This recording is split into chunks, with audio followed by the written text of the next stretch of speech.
औलाद को मतीयो फर्मा बरदार बनाने के लिए बहुत सारे लोग परेशान होते हैं कि औलाद फर्मा बरदार नहीं। आउज़ु बिल्लाहि मिनश शैतानिर रजीम, बिस्मिल्लाहिर रहमानिर रहीम। हमारे किसी सुनने वाले ने सवाल किया कि औलाद नाफरमान है, मतीयो फर्मा बरदार बनाने के लिए कोई अमल बताएं।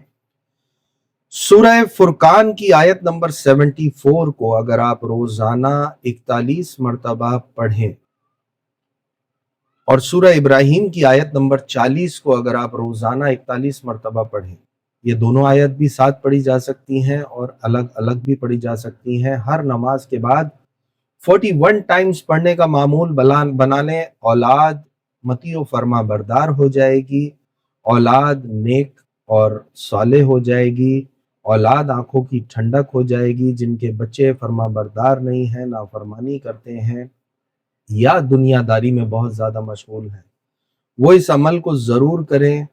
रोजाना हर नमाज के बाद 41 मरतबा या ये दोनों आयत पढ़ें या इनमें से कोई एक आयत सिलेक्ट कर लें और उसको पढ़ना अपना मामूल बना लें।